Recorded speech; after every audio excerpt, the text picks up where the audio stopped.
Good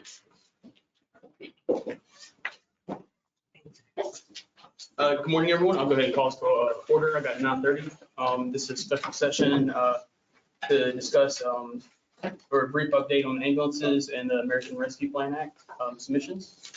John, did you want to lead off on the ambulances? Or? No, I think we can just jump right into the first in the show. Okay.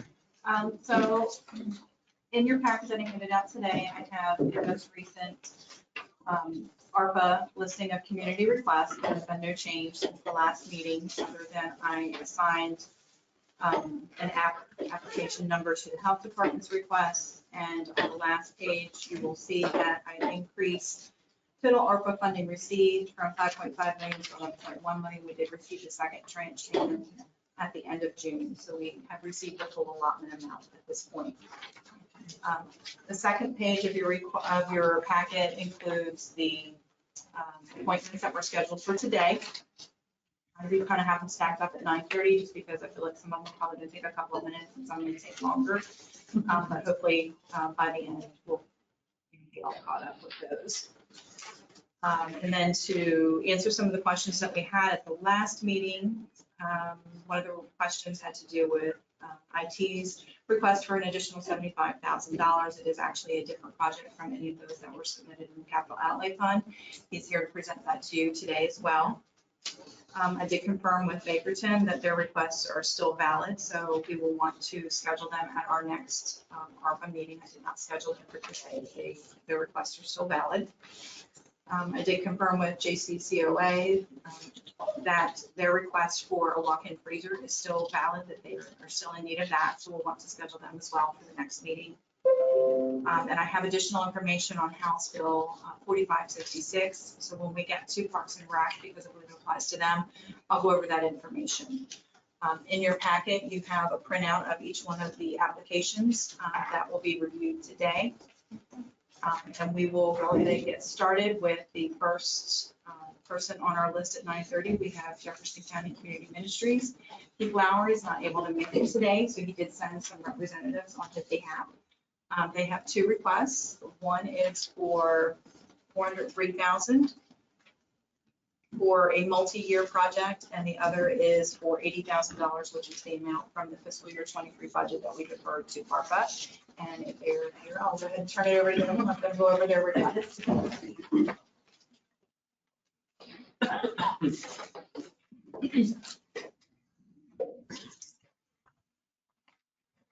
Good morning, everyone. Thank you for having us today. My name is John Cloyd. I'm the Assistant Director at Jefferson County Community Ministries. I'm joined by Todd Humphrey, who's Deputy Director, as well as Judy and Jennifer from our finance team. Jefferson County Community Ministries is requesting this funding as a result of the impact of COVID. Obviously, the money is going to be used for reducing and preventing homelessness, offsetting medical expenses, relieving the financial stress to workers and households in the community by providing financial and food assistance and continuing to operate our emergency shelter. In short, for our continued day-to-day operation and provide a year-round shelter moving forward. 17% of the funding that we're asking for goes to administrative. The other 83% goes directly to our clients. As a result of COVID, we've realized a 200% increase in clients that we see. And that, along with the fact that many of our volunteers were mature and had to watch their health, we really had a lot of struggles over the past year that, as our previous director would have said, we muddled through, and here we are. So this will not only benefit the residents of our community, but will also assist in relieving a little bit of the burden on our emergency services. And that's why we're here.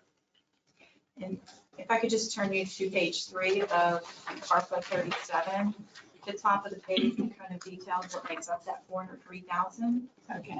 They are in need of an increase in salaries and expenses to cover year-round shelter program of about 68,000. The second portion is salaries and expenses for additional 2 full-time and 1 part-time case manager staff at 85,000. And they're seeking 250,000 towards the purchase of a permanent shelter facility. So that's what makes up the 403,000. Okay. Did everyone receive a copy of our presentation for today? No. Would you care? No, if you have it, go ahead. Absolutely.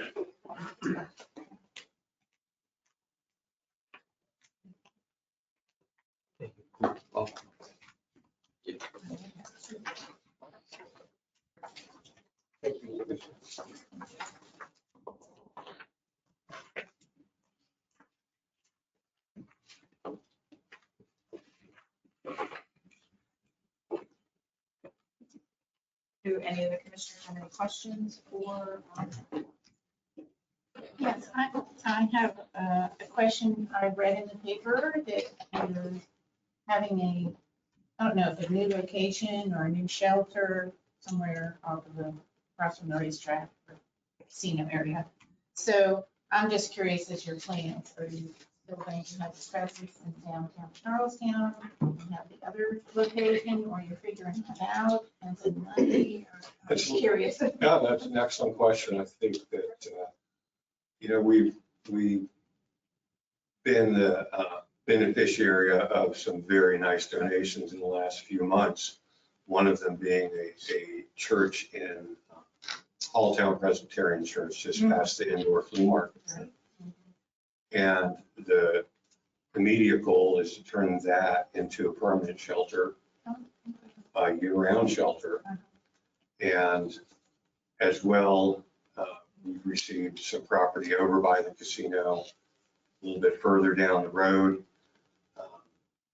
They're 2 very good structures, but not good for what we're planning. We were gonna train horses, it'd be awesome. Right, yeah, I understand. So that's still in the works and down the road, but the immediate, we can probably move into that church by the opening of this shelter season in November. Okay. And to answer the question about our presence downtown, once we get the property over by the casino up and running, likely we'll sell this property. Okay. I see. Yeah, what you're thinking. Yeah. 2 or 3 years. And I know that can all change. Certainly can. Well, So yeah, to Jean's point, I have a question off of Sure. that. So the casino, the property near the casino would be your administrative offices and Everything. be able to house. And a permanent shelter, year-round shelter. I think that what we're really looking at, this is exciting times. As community minister, I've been there 9 years and seen the whole change. But what we're really looking at is a much bigger presence, almost exemplary to the region as on how we are assisting her. and just to go back, you said you've been, the needs have increased 200%. The clients that we've seen have increased by 200%. Yeah, I can believe that. I mean, I see on the sidewalk activity, that's all I know about, but just at your building in Charlestown, so, yeah. There's definitely need.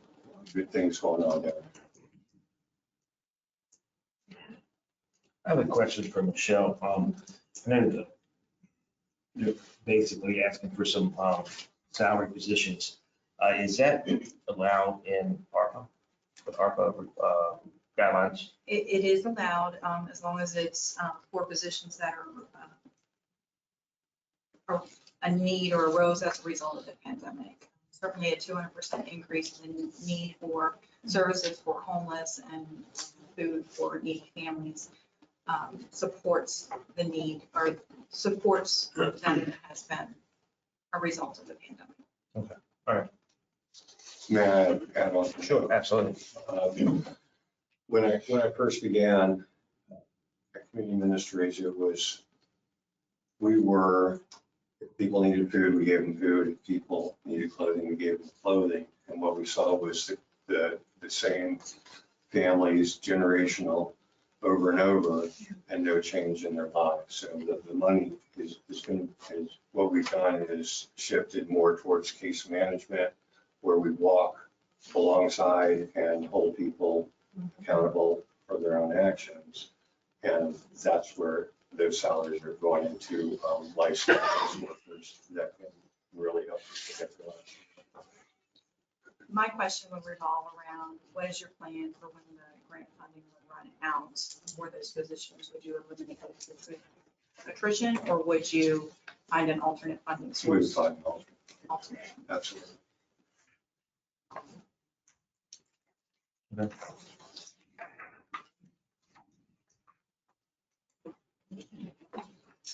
So what's the process the commission would like to go through? Do you want to hear all of them and make what's the end, or? I would like to hear all of them that kind of, that haven't talked about it at the end. That's all I'd like to proceed. Okay, and then I was just looking at the ARPA 41, it is the $80,000 that they had requested during the budget season that we deferred to ARPA. Right. That would be in line with our normal annual contribution that we make to, I'm sorry, to union ministries. Right. If there are no more questions, I thank you for coming, and we'll move on to the next. Thank you all very much. Thank you. Yeah. Thank you.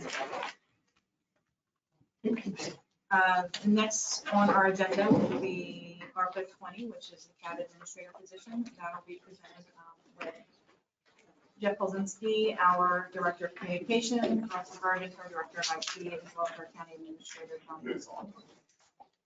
And you should also have the proposed job description in there as well. It's from yesterday. Yes. So I'll tee this one up for you. So we've been, I think, historically, I don't know how many years we've been asking for this, but we're kind of at a critical point right now where with the changes that we're about to make with the ambulance services and possibly the elimination of the service boxes for fire and rescue. So there's gonna be a lot of changes coming down the pike here over the next 6 to 8 months. Okay, we're gonna be moving very, very fast. So the criticality of bringing on a CAD administrator, I think, is paramount to the success of that program.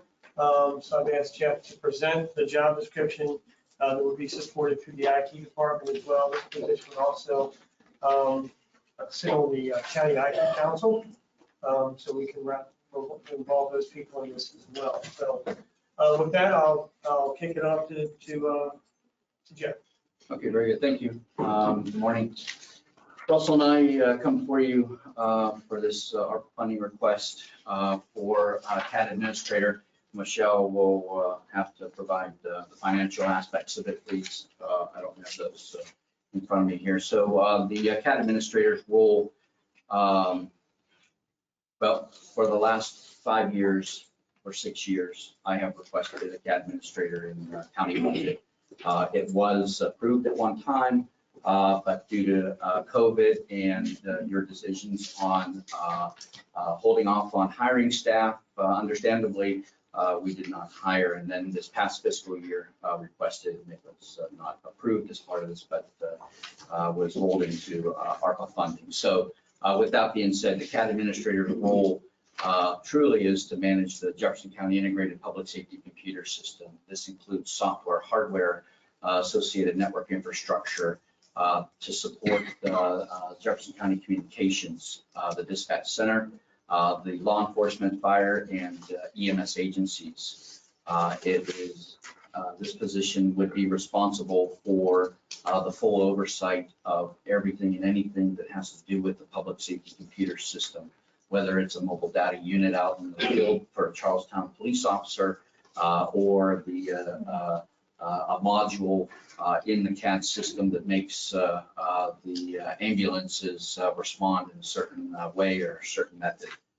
This person would be, and is suggested, and is part of the 712 budget in the Emergency Communications Center due to the highly specific role that this person would play associated to dispatch and to the emergency communications environment.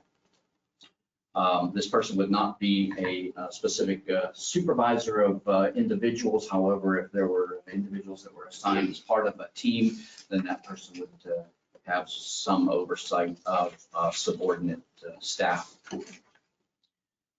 This, as I have alluded to in my past budget presentation, I am the Spillman Application Administrator, certified administrator, trained by Spillman to handle everything and anything on a day-to-day basis. Just this morning and last night, working on with the West Virginia State Police on a user's problem with Charlestown PD at 8 o'clock last night. So, you know, it is a position that requires a lot of attention to and a lot of dedication to. There are many moving parts to the public safety computer systems that the public safety organizations use. And having the CAD administrator dedicated to that, a certified administrator that is trained in the ability to make changes in the code, to work with Spillman tech support, to work with users, to work with agencies, whether it's a problem with the record next in line towing, or it's a dispatcher that's having a problem with call comments, issues. So with that being said, there is definitely a need.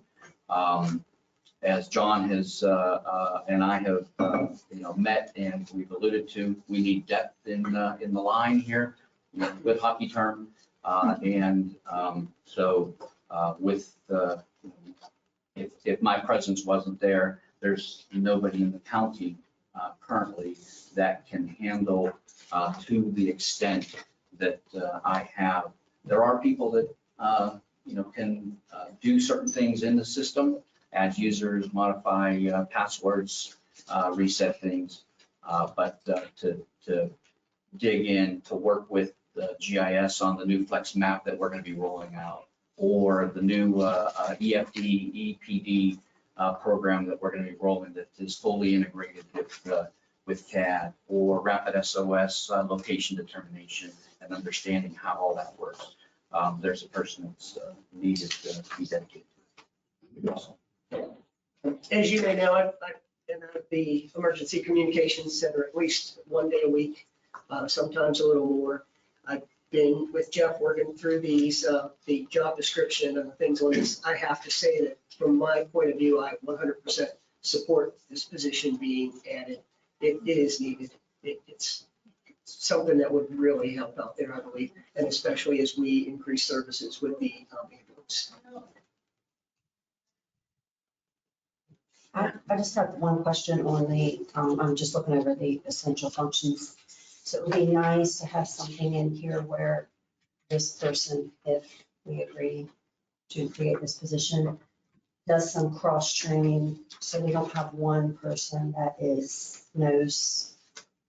There's somebody if that person decides to leave, or, God forbid, a tragedy happens and we're paralyzed because we don't have somebody that can step in and do this. So some cross training or cross functionality, I'd like to see that as part of the job description. So there's someone that can cover or take it on if this, even on vacation.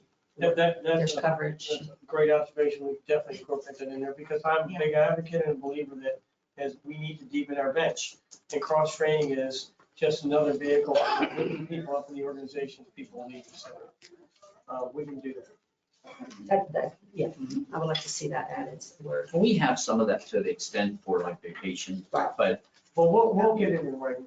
Yeah, We'll absolutely. flip And I'm assuming this number reflects, you said through December 2024, and that is to make sure you have somebody dedicated to this position, especially while we make changes to the whole system. That's imperative to have that done real time as we get that. This person, ambulances. And you need it that long, I That's a would good think. question. Should it be 2026? Well, The- yeah. The original request of 246,000 was adjusted by 28,000 because that was calculated back in November. So the request is now 217,056, and that will cover almost 3 years of salary. It'll cover now through 12/31/2024. And we can do that. I mean, we can, we have that flexibility. with We our do, as long as we funds to earmark do it. for multiple years. Yes. Okay. Is there any more questions? Thank you, Joe. Thank you, guys. Thank you.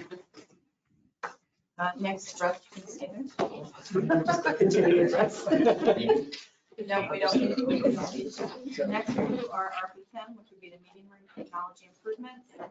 And then ARPA 24, which is broadband infrastructure. Russ didn't actually submit that request, however, he's going to attend the meetings and provide some brief update on the status of broadband. I'll let you talk about 10 first, which is the meeting room technology improvements. For the meeting room, I spoke with you all in the past in reference to this. The equipment that's been here is over 15 years old. Parts of it have failed. We have, I guess the term we would use is we've cobbled it together so it is functional. We have looked at putting in more money for the station over there to increase that, but these have just been cobbling it together, I guess is the best thing. We're just trying to make it work and keep it going. And one of the requests was to go out and see if we could do something better and replace this equipment, because if any parts of it fail, we're kind of dead in the water for a while. There's nobody to fix it. There's no other parts for it because of the age of the system. I think it's, I want to say 15 years old, but I'm not 100% positive. Yes, I think that's close. Yes. Yeah, so we went out during COVID, and at that time, as you know, everybody was looking for ways to be virtual and hold virtual meetings, and we found it almost impossible to find anybody to look into this. So we stepped up and beyond our local area, as we had nobody that was even interested. And we found a group that has done a lot of jobs out of Florida. They have been very, I guess the term would be thorough in putting together a proposal for us. And then we worked through it a few times, getting the room's measurements, talking about the issues that we have as far as sound. And I'll give this to you here for sound. I have fluid in my ears. I can hardly hear what's going on. So if you ask me a question and I say, huh, or don't look at you because I can't hear you, which is one of the things here. And they have proposed some equipment, which would be, you know, we have the microphones in the ceiling, but one of the things would be a microphone, and the technology has improved so much that it would mount up and it should catch all of this. There would be 3 cameras, so you can get the people here at the lectern, you can get the dais, and then we have one that could be changed to do whatever. The screens, because of the technology, you notice if you look at these screens and you look back here, the ambient lighting, you can't see that very well. That would be replaced. You wouldn't have to turn around to look at that screen because we would have a screen on the back for you all. Another question that was brought up was mobility. This is not a mobile system, so to speak, but it can be moved. It can be picked up and moved and put into another room. Acoustically and things like that, the design that they've come up with is designed for this room. So if it's smaller, obviously I think the acoustics would work a little better as far as the sound and picking up things, and the video might be a little overwhelming if it was a smaller room. The original amount, and I have a couple different ones, but this one to go through, and we went through the proposal, I can provide that to each of you if you'd like, is 42 pages long, but the total was $66,000 to do all this. So if you will change that, because originally I think the ARPA request was 50. Yeah, you said 66. 66. Okay, thank you. But one of the nice things about the new system that we have had issues with in the past is other groups have requested to use the room, and because of the setups and everything here, I think we have been a little, we've been a little worried about losing any of the configurations, especially because the system is just kind of hanging on by a thread. This has the capability that any of these groups that would want to come in, we can set up a configuration for them. So if you want to come in and bring your group in of basketball players and have a presentation, it would be set up for you. You come in, you pick yourself, and all the configuration and everything's done. planning and zoning comes in, they have a configuration for them. So let's say you use Skype, planning and zoning uses Zoom. We use GoToWebinar. It supports all of those. I'm not an audiovisual person, but from everything I've been through with these individuals, it's a very thorough layout and design. And then the next would be ARPA 24. We have received a request from Commissioners Town and Commissioner Jackson to add a placeholder for potential broadband infrastructure needs. And we received a quote from David Deaver with an amount of $912,000 roughly. And I believe that Russ has been attending some of those broadband meetings and he can give us a brief update on the status of those. Yes, so let me go a little in depth on the broadband. As you know, we have a couple different grant programs that are available. Gig Ready is one that's through the state, is ARPA funding. That is one that would apply to us. There's also a LEAD program, which applies to ISPs that they are working on to obtain funding. There's another one, which is NGIA, and from our vantage point, it would be called BEAD, B-E-A-D, all these acronyms for everything. One of the main things that the thrust of all this grant money has been is to put fiber to the home, to serve these unserved and underserved addresses. Since this grant money has become available, yes, approximately 6 months ago, we started to see interest from some of these internet service providers to come out and talk to us. Before this grant money was available, it was like a wasteland trying to talk to anybody to do anything. Comcast, you maybe have a driveway with 4 homes on it or a little lane with 4 homes on it. And they come back and say, sure, we can put, Comcast cable for $20,000. Yeah. It has been ridiculous. With this grant money, now this is really seeming to take off. We have Shentel in the area. I'm sure everybody has seen Glow Fiber. We have just found out that Frontier, the company that we all know and love so much, I do say that with a little bit of sarcasm, but they are here. They have apparently, and we just found out about this, received money, we believe, from the FCC. They are running fiber out to, I believe, Berkeley and Jefferson County. If you go by their shop that is up just outside from the hospital, I forget the name of the road, but you can see they have rolls and rolls and rolls and rolls of fiber, and it has been increasing over the past couple of weeks, and they have been installing it. David Deamer from Region 9, he was the first one to alert me to this because he got a notice in the mail. He had seen they were running fiber out by his house and he thought it was Shentel. And the next thing he gets a invitation from Frontier to have fiber at his home. The speeds that they are offering are not just incredible, but the costs that they are offering are way low. So obviously competition is going to be very helpful in the area. The problem that we have in our rural area is these unserved and underserved addresses typically are out away from other homes' addresses. And from a business point of view, it doesn't make sense to do it. I'm not gonna, from a businessman's point of view, I'm not gonna run fiber out to John's house if he is 3 miles or 4 miles away from everybody else because of the cost of doing it. So what we have been trying to do is look at applying for these programs to get the funding and work with ISPs to identify areas that we can cover as much of the county as we can with this fiber to the home. If we can't, then we'd like to use this ARPA funding to build towers in the county so we can serve wireless to some of the other areas.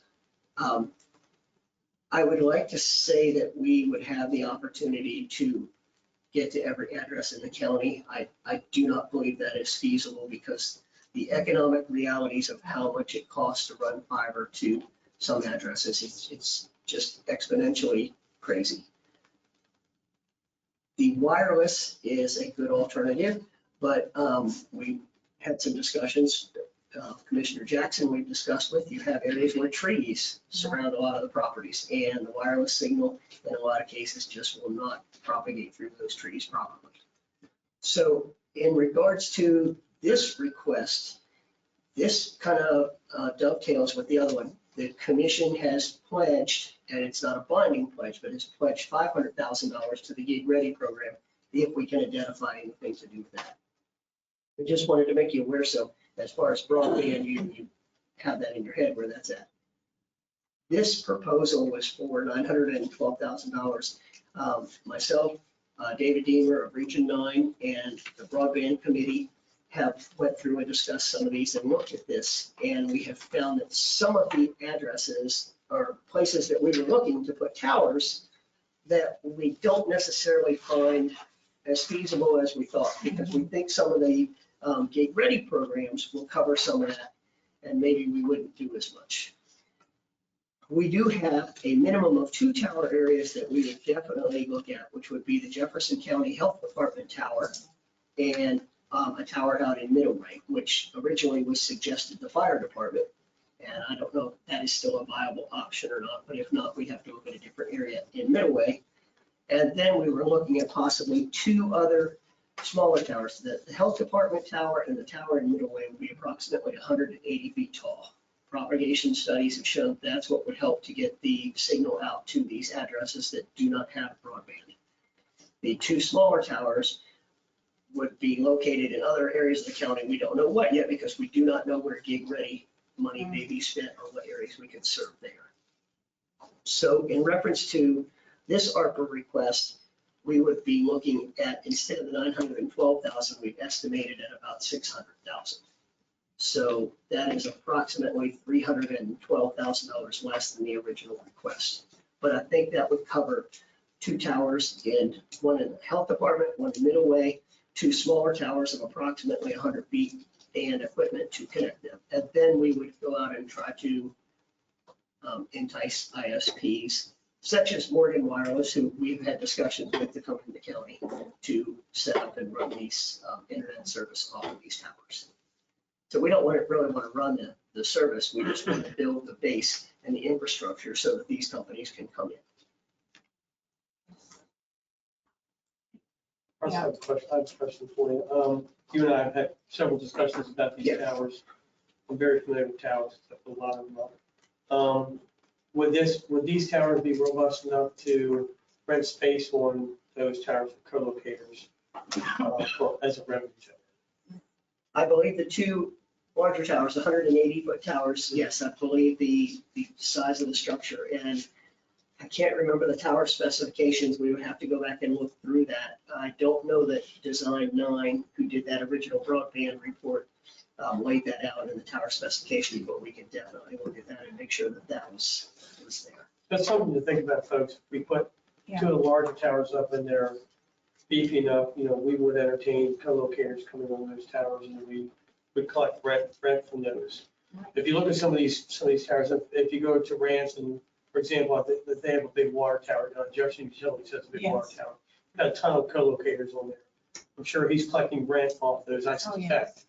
5G, I think, is not here yet, but there's a lot of 5G co-locators who are kind of plunking themselves down. So this is something that we could possibly be a revenue generator for us. Yeah, there's some farmer silos you can see them from 70 going into Frederick. They're getting some revenue too.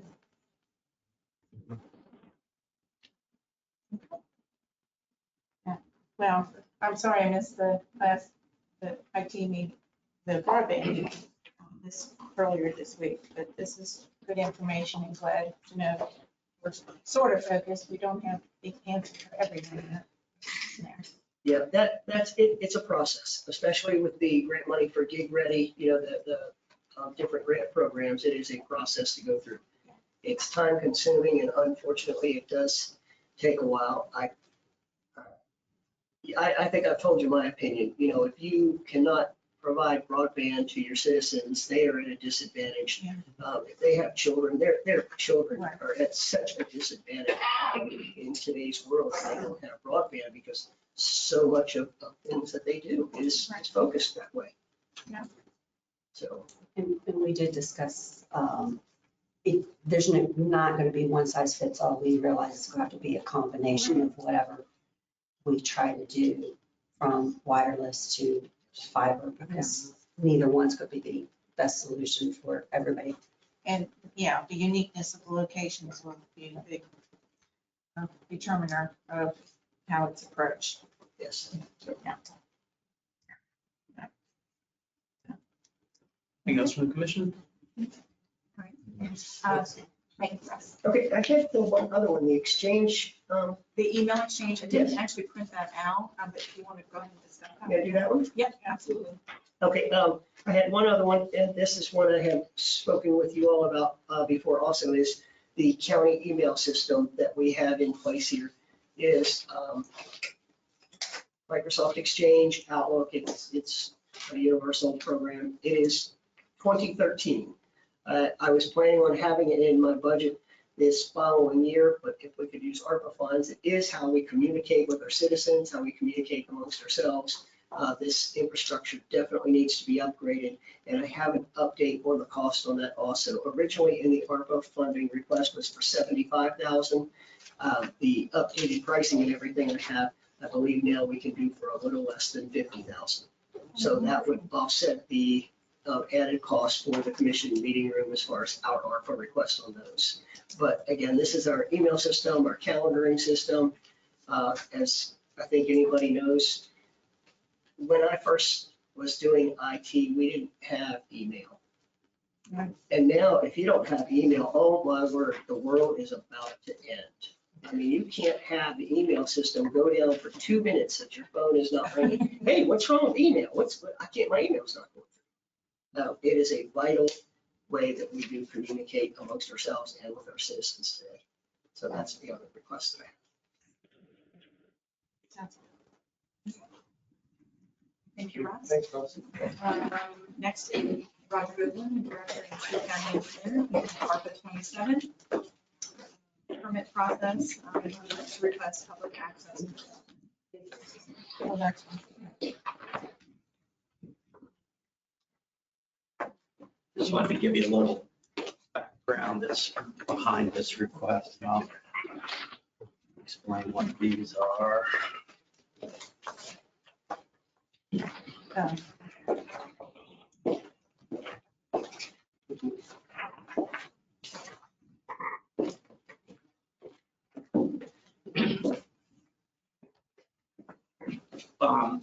Back when COVID hit and right before that, in building permits and inspections, we were taking in permit applications for years that were hard paper copies. The form was filled out by hand. Everything was getting reviewed. Comments were put on the paper copies. Copies were made, given back to the contractor to address. They had to come in and pick them up, pick up the comments. And we made an effort to move to a system, a digital system for permits and inspections called MyGov. And it was a system that when Katrina hit in Louisiana, that a bunch of government agencies having to deal with the issue of how do we process all these permits and rebuilding down there, created a semi-government agency separate called MyGov Online. And they created a digital permitting system that has gone all across the country. And they customize it to your process and set it all up. So we began that, we've done that, we implemented it, and we were taking all permit applications in and entering all the data into the database digitally and scheduling the inspections digitally and the results, et cetera. You can put photos in it and so forth. And in that first picture, that would be the screen on the left. That's what the permit technicians see and the inspectors see. They come in and put the results of the inspections in. That was soon followed with digital plan reviews. So we went from marking up the drawings and handing them back to the builders. We implemented digital, and it uses a software system called Bluebeam, which is kind of a PDF system, but it's made for like plan review and so forth. And that's the screen on the left, and that's where they have the building plans up on the screen. And on the far left of that screen are the different sheets in the plan set. And then if you flip to the third page, our plan reviewer gets all the plans, and he uses a special pen that writes right on the screen. And he can write his comments on the screen in whatever color he wants them to be. And instead of printing out copies of those and having the contractor come in and pick up the copies to address them, when he's done, that and his written comments get emailed to the builders. straight to their email, so they get it faster and they didn't have to come in. And this was critical when COVID hit because we had to shut the front door. And so we had them dropping their plans off at the front door. We were scanning the stuff in, entering everything digitally, doing plan reviews digitally, and then emailing everything to them so they didn't have to come back in. So it had been going back and forth like that. And then the next step that we started to implement is what we call going live. And it's a system that we would set up, which would allow contractors to create an account, an online account, and then be able to come in and actually see their permit applications and the results of inspections, schedule inspections, et cetera, without actually having to call us to do that. We were in that process. It was moving along. It was being handled by GIS and the GIS manager at that time. And then you had where GIS got transferred to another department, and then the GIS manager retired, and it's got kind of dropped off to the side. And we're trying to get it restarted and figure out how we can get this thing implemented. It all goes through the MyGov people. We'll set it all up and so forth. So that's the last step we need to implement, and that's what we're looking at. So the system we're talking about is what you see here. Or let me mention one other thing the digital system did. On the last page, you see these, we call them stickers on the plans.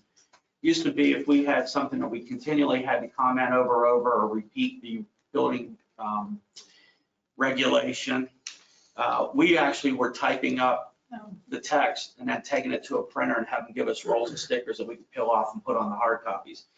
In this system, they create what we call digital stickers now. So they can just drag and paste onto the plans those stickers of things that are common comments, and it speeds the whole process up.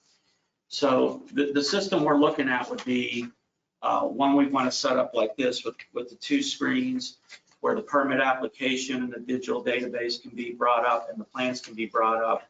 Because right now, if a homeowner comes in and needs to make a change to a deck in order to meet code on the plans, or a builder, we meet up front with them. The inspector, plan reviewer goes back, makes the change back there, brings the printed out copy back up. They've always got an initial that they made the change, so they can't deny. So they always claim somebody else made the change. They didn't change the plan. So we make them sign and date it. So this way we can walk them just right there at the lobby into the room that would have this system. They make the change on the screen, initial it, and it's done, and they can go along. We'll speed it up. And we don't take people into our backroom operation. You shouldn't, for security reasons and reducing disruptions with the staff. So that's why you have a conference room up front in organizations. We need this in order to be able to call up those files and meet with people and have them make changes and see what's going on and what the issue is and make things work easier for everyone. So my understanding is it costs about $15,000 and we would have IT set it up for us. So that's why we're asking for it. If I could add, I think this really expedites the process, and it keeps everything as a digital record for our folks. And just from a customer standpoint, I mean, from both, from our standpoint, the customer standpoint, it's just a whole lot easier to maneuver through the system. So I think from a transparency standpoint, this is a good ask. It's not a whole lot of money. It brings us up to speed in the digital world. You know, You won't have to scan right. all your documents. But what I really like is that I think I understood you say that, you know, a builder or contractor can check where he is in the process online. Instead of calling you about, you know, like, where are you in approving my plans, or, you know, I don't know. Right, and my understanding is that instead of now having to email everything, the comments and the plans to these guys, if they've got an account, they just go in and see it once the comments are finished. Right. We don't even have to fool around with emailing it to them. It's just sitting there waiting for them to look at it. But are any parts of this subscription based, like any of the programs that are being recurring? As far as with the customers, we don't plan on a subscription. We have a permit fee, As far I as mean, for like the with my, licensing for the with program. MyGov, yes, there is a annual fee. That's been handled by IT. GIS headed that up. IIT, my understanding is that it is significantly less than other options that were out there. I think I read in the paper years back where Berkeley County paid like $180,000 for a system that's essentially what we're doing, and I think it cost like 30,000, kind of relative like that. Pretty inexpensive. And it would be offset by reductions in paper and printing. Yeah. So I did ask MyGov when we were setting this whole thing up and laying out our process, they flow charted and everything, set the databases up and everything. And I said, is there anyone else in the country that's doing things the way we're doing? And they said, Austin, Texas, you guys are very similar in the way you process everything. And your databases are set up. Just wanted to benchmark us. Yeah, right. Anyways, Well, thank you. We good? Yeah, thank you, Roger. Next, we have Director of Fleet and Facilities Management, Laura King. There wasn't an actual application for this at the time. It was submitted by the Jefferson County Health Department. So I printed out the capital improvement plan sheet that the former director had submitted many years ago. It should be in your packet. Oh, Yeah, I think it was about maybe 5 years ago. And I think he was only putting in for the air handler, but that whole system needs to be upgraded. yes. The air handler is over 40 years old, and the components of the system that are that old or close to it. We have done some upgrades over the years in the system, like the pneumatic controls were replaced with VAVs with direct digital controls, which gives us the ability to remotely monitor temperatures and adjust them as needed through the county's network. So we are able to monitor and control temps, but with the age of that system, it definitely does not run efficiently. Many components are not functioning at 100% right now. And also over the years, there's been remodels and changes in use. So the air is not properly balanced. We do a lot of maintenance, adjusting service calls and repairs just to keep the system running and the occupants comfortable. So two of the big things to consider with HVAC, the first is energy consumption. Your HVAC system accounts for a big chunk of your energy consumption. So this current system is outdated and not energy efficient by today's standards, and it's not functioning 100%. So it means it's working harder just to keep up with the comfort needs of the building. So with a new system, we'd have the current energy efficient standards, and we'd should see a decrease in our energy spending.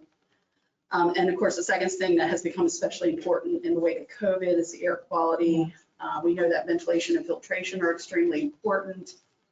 The concentration of viral particles in an indoor environment are higher than an outdoor environment. So with proper ventilation and filtration, we can reduce the concentration of viral particles, providing for safer air quality and lowering the risk of illness.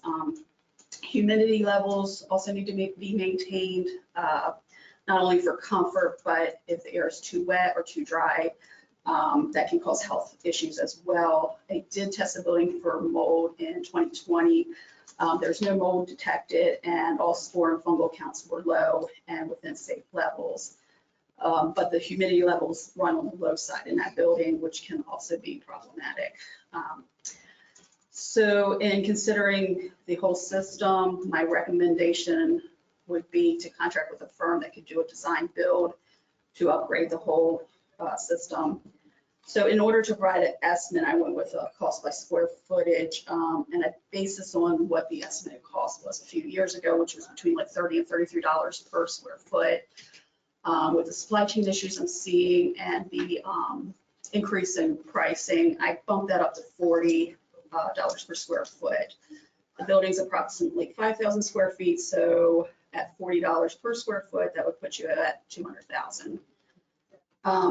But on the plus side, there should be some return on investment. You should see decreases in energy costs as well as costs of costly maintenance and repairs. So right now, I would say $200,000 on that. Well, as somebody that worked in that building, That was some time ago. I can verify. Yeah, I'm pretty sure the air handler is original to the building. Right, yeah. If I could add, I think it's probably prudent at this point in time, we maybe put a 10% contingency on top of that. Yeah. that's another Because I bad- don't know what's gonna happen when we peel that thing off, that roof off. There's all kinds of stuff that's probably going on up there. So I would say if we could add another 10% contingency on top of that. Well, we did put a new roof on it after the That's snowstorm, yes. next snowstorm. But you're right, if it's all worked around like the stuff on the roof now, who knows what damage there might be. Yeah, I think that's wise to add, to be realistic and at least add a 10% contingency.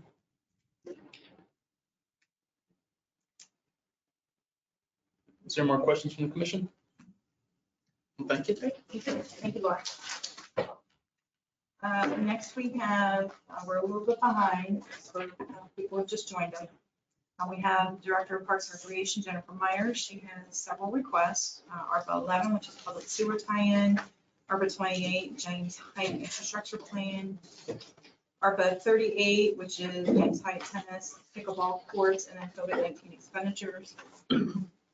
Once she's finished, I do have some information on House Bill 4566.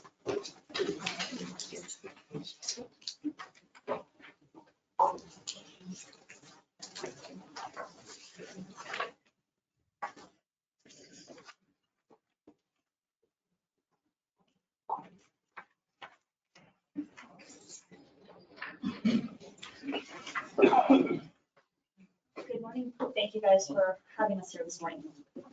I guess I'll start. Kind of our biggest project that we are requesting is the sewer connection for St. Michael's Park. This project, we are estimating at about $750,000 to make that happen. And we have actually there's kind of two projects to tie in here, so it's all kind of lumped together, but I'll try to explain it out. So we would like to do this as part of the phase 2 construction for the amphitheater at St. Michael's Park.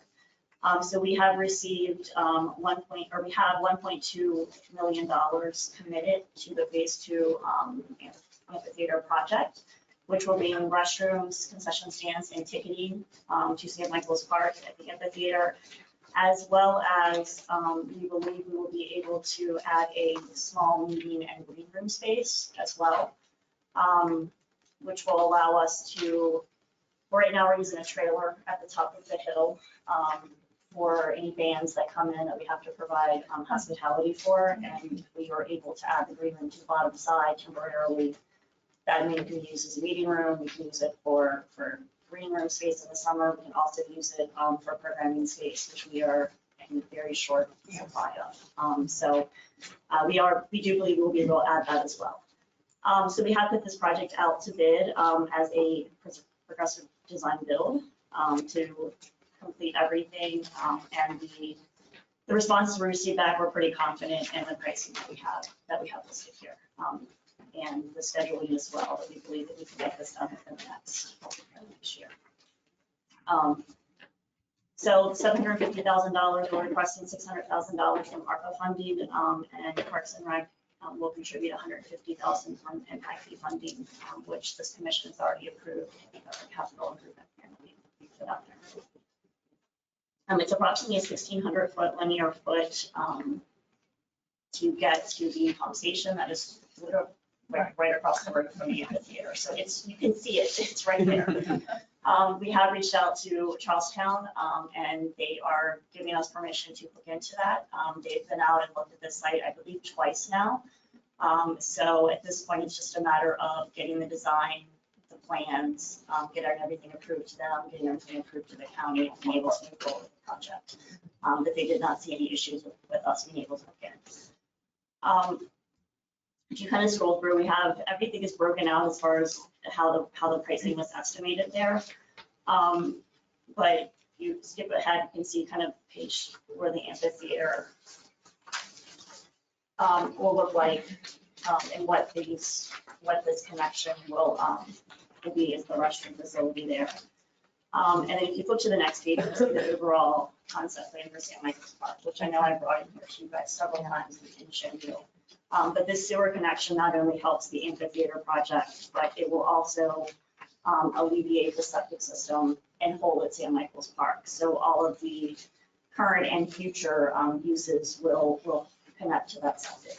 So the community center will connect, pavilions that we have will connect, other restroom facilities we have will connect, as well as future facilities. It is a requirement for us to add additional restrooms down at the amphitheater eventually as well. So we'll have restrooms on both sides of the amphitheater, and all of that will also connect it to that public sewer system. So it's not only just to help with this project, it's just the continuing build out of St. Michael's Park in general. I don't know, I have some information about the House bill as well. Okay, yeah, if you want to go ahead and discuss it this time. So I know that was mentioned that there was a possibility of a bill that may assist with this. I did reach out to Delegate Espinosa trying to get some information, and he referred me to Rachel Snavely with Region 9. So I have had a meeting. I met with her and David Beamer to discuss potential projects and potential funding. They said that the House Bill 4566 may be an option. She said that it might be a little bit of a stretch, but they felt like we could at least look into applying under tourism or economic development for the park. If we do that, we would have to get a letter of support from Chelsea Ruby for tourism, or, and I can't remember the gentleman's name with economic development, but they gave me both of those names. So we basically have to put together kind of a white page, so to speak, about the project and hopefully get either tourism or economic development to be willing to take on in the project and apply for a grant. She did mention that she doesn't believe that anyone has applied under tourism in Jefferson County as of yet, so that may be a good route for us to try, but there's no guarantees. She said there's nothing specifically for parks and recreation infrastructure. But I did reach out to them and get that information, so we had that call with them yesterday, actually, so we're working on getting them all the information they needed. They've sent me some stuff. And then someone else had mentioned land and water conservation, which we get quite a bit of funding through them. We actually have an application live with them right now. They would potentially fund infrastructure projects. However, they're behind now. So we're waiting on applications from last fiscal year. You're probably a year out before we can even apply for a grant. And you cannot match federal money to federal money. So since we have an earmark from Senator Capito, we can't match her earmark against land and water because it's federal versus federal. So I'm not sure that land and water would be the best option for this. I'm not saying it's not an option, but we have to figure out how to make all of that work since we have such a large federal share with this project. Any specific questions about this? So the total need for the sewer tie is 600,000, that's correct? That we're asking for the That's county. what you're asking for, okay. Yeah. And if we would, I'm just gonna say, do you think they would give us the top of the list to ask for some money from House Bill 4566 if we agreed to fund half of it and we have matching funds, ask them for matching funds? So we had that conversation yesterday, and she felt very confident. I mean, because we're coming to the table again with 1.2 million right now for the bigger project. So that's what we're going to focus the tourism on. I mean, for last week, for example, we had 800 people out at St. Michael's for a concert. So and as we continue to do these concerts and bring people into the county, I think there is that strong tourism pull. And as this amphitheater grows and grows and grows, it's going to be bigger and bigger. So that's the angle I think we're going to look at and be able to say that we have the match. But she was very strong that any matches that can be brought to the table would definitely help. Okay, that's what I was Make thinking. this stable. That's what I was thinking. That's kind of what I was thinking. Okay. She did say it's probably 4 to 5 months before we would hear either way. She didn't think we would hear anything back immediately, so just,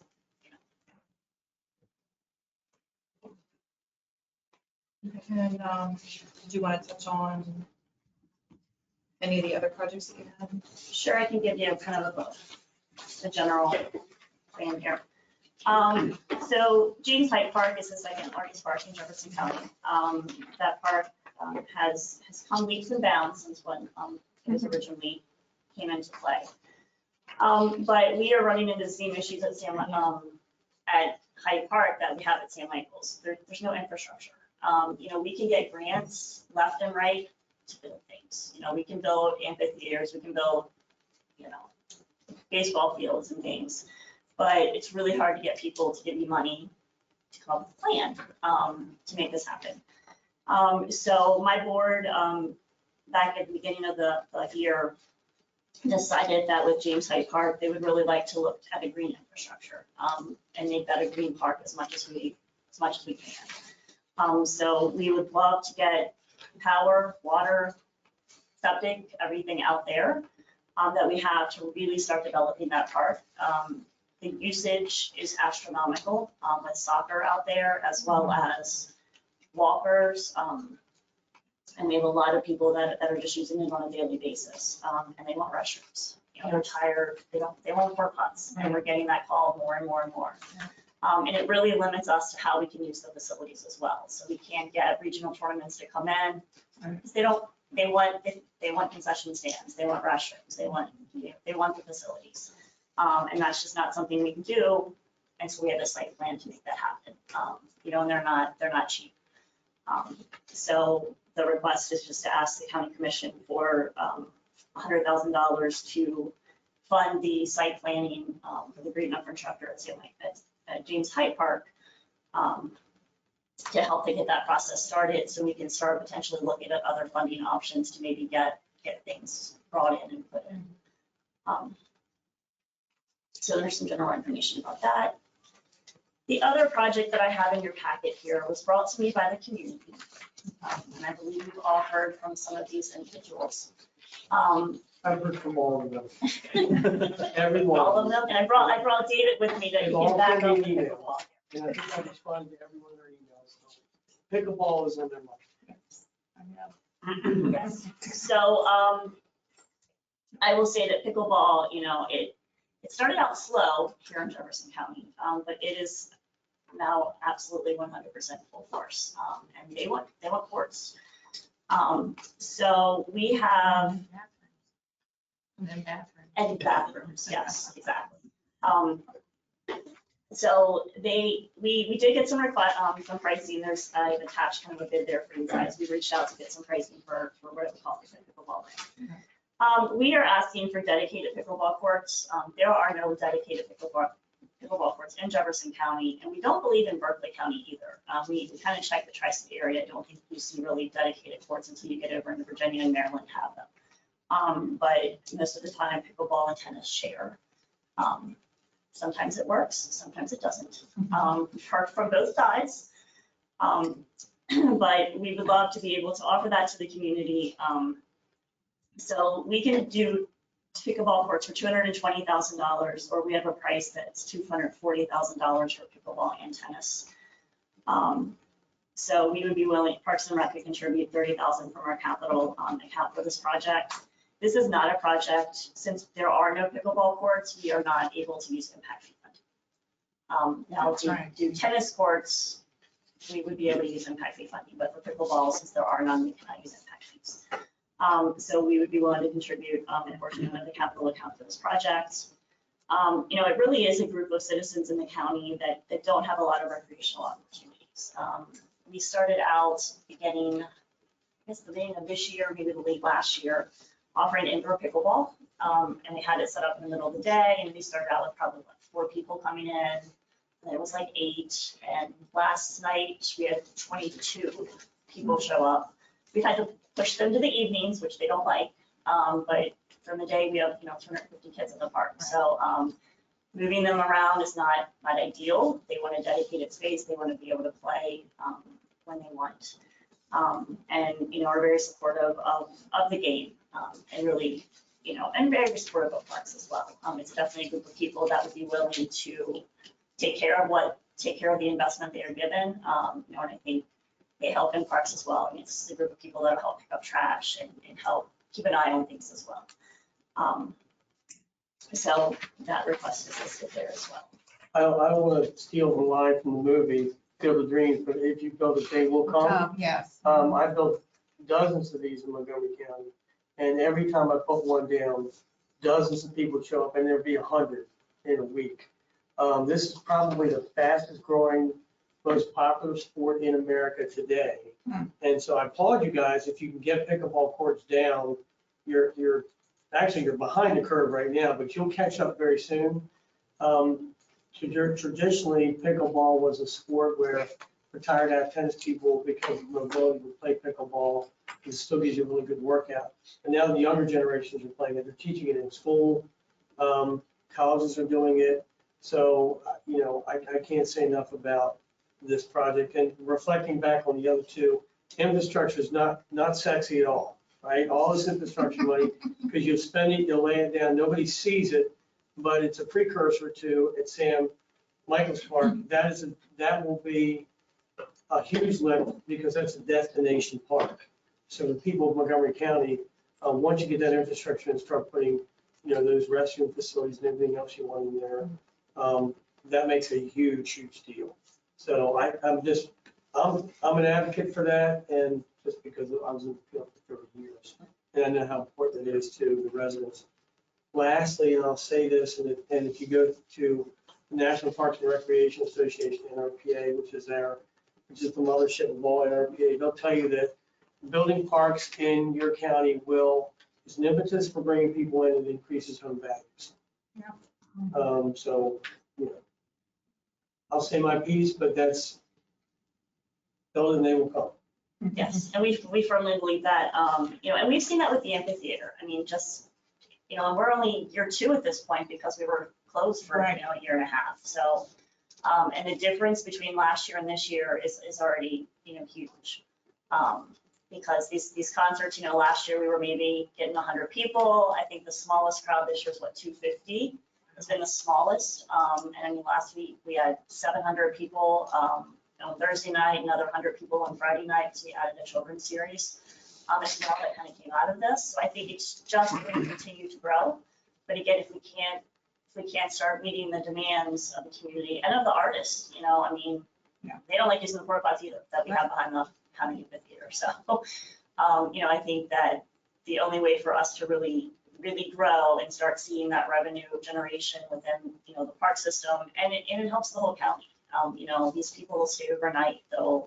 Most of them go eat dinner before they come, or they buy from the food trucks that we have there. So all of that money stays in the county and comes back to the county. So there's a lot of potential for it. So I assume your head counts by the ticket money and all entry fees. But is there a way, I'm trying to think, besides dedicating staff to figuring out, just looking at license plates, how many are coming from out of state? I don't know if that would help in your grant process, or how, I don't know if that's a scientific process or not to use, but it would give you an idea. I just want to add one thing to, everything that Jennifer mentioned regarding House Bill 4566 was accurate. I did find when I was reading through guidance, I believe it was in the press release from Senator Manchin, indicated that the money can be used for travel tourism and outdoor recreation, for infrastructure investments, and to rejuvenate safe leisure travel. So I believe, just based on the press release and the federal guidance that I've seen, that this would absolutely qualify for that grant. So I'm not sure that we need to focus solely on tourism. You need to focus definitely on tourism, as an aspect of it, but really we also need to include the fact that it's going to rejuvenate safe leisure travel, and it's going to promote outdoor recreation, because when the pandemic happened, everybody was stuck at home and our parks were flooded. Our national parks were flooded with people because they now had time on their hands to do things. So, And they're still here. They haven't gone away. We're seeing that increase is continuing. And programming wise, we're 110% capacity this summer. So, we are back, so to speak, as far as people wanting to be out, wanting to do programs, wanting to participate in things. And we have just as many people. It's just, you look out the window and there's people playing disc golf constantly. So there's been a shift. We have a lot of parents now. We notice, you know, you walk through the lobby, there's 4 or 5 parents sitting on laptops working, so now they work from home. So they're bringing their kids out to the park, they're doing these programs, activities, they're working, their lunch break, they're playing disc golf, or they're going for a run. So it's definitely been a culture change, I think, for a lot of people and a lot of residents in the county now that have that ability. And now they're taking advantage of the facilities that we have. And I will close up, and on the very back page, you guys know that we do a lot of grants. So we have, you know, in the past 5 years, you know, we've received over $1.6 million in grants. So we really desperately try, if we use impact fee funding, or the county commission allocates money to us, you know, we find a grant to match it. You know, we do our best to be responsible and, you know, and share the wealth whenever we can with those funding. So we will continue to look for other grant opportunities as well. But like I said, it's really hard to get grants that actually want to fund. They're happy to build the pretty stuff like the playgrounds, but it's hard to get the money to do the plans within this infrastructure facilities. I do have a question. You have the money in here for the pickleball courts for 220 and the tennis courts are 241, is that correct? Yes. Okay. And that's because you can use impact money for the tennis courts? Yes. Okay. Just from your optics, wouldn't it be better if you're going to build a tennis court that can be used for both, kind of dual purpose, not dedicated? I mean, I would say yes. That would be my It would opinion. reach out more citizens in the county if you're able to do. That's what I thought. Okay. But like you said, this was brought to me from the pickleball community asking. They would love to have their own. Right. Okay, I understand. Dual purpose, dual purpose. I mean, in the beginning, I think dual purpose is helpful, but just having worked in Frederick County, those tennis courts were full morning till night with people just playing tennis. So, you know, maybe who us to make sure that we have dedicated space to those separate time. And that's what happens now as well. It's very hard for them to get on. They came to my board, I don't know, maybe a year, has it been a year ago? But asked for lines to be drawn at Newtown Park, which we accommodated and we got those lines on, you know, and they came, but the nets are different. So even if you put the lines on current tennis courts, the nets aren't the same. So I think you have to make sure that when new ones are built, that you've got it where you can interchange and you can get nets like that, but we don't have that capability right now. Yeah, the trend is, and I agree that, you know, if you've got tennis courts to dual purpose them, but as a pickleball player or a tennis player, there's so many lines on the court, it gets very confusing. The net's a little higher on tennis than pickleball. So the trend now nationally is to put dedicated pickleball. I don't think it's going to go away anytime soon. So, and then that resolves a lot of player conflict because 2 tennis players on a court is really, you can put 3 pickleball courts on 1 tennis court. And then if you get a couple tennis people playing, pickleball people show up. Yeah. It gets a little, there's user conflict there sometimes, dedicated pickleball court. You know, you get user conflict. We had user conflict Tuesday night. We had to bring day camp in out of the storm and they were on the pickleball court. But it's, you know, it's a great group of people. And that sport is continuing to grow. We are seeing more and more people come out to play. And, you know, they do deserve their space to be able to do so. And we're happy to try to help accommodate them. And the last thing that they have is a request for expenditure reimbursements for COVID-related expenditures over the last few years, $88,551.55. I included that list detailing what those expenditures were. Any questions regarding any of those? If this were to be approved, I would then request copies of receipts from parts. And how much was that for? $88,551. Yeah, got a lot of numbers here.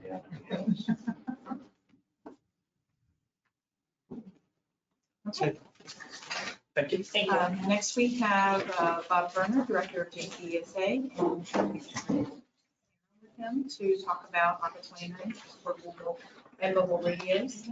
I also included a copy of the most recent quote that you received.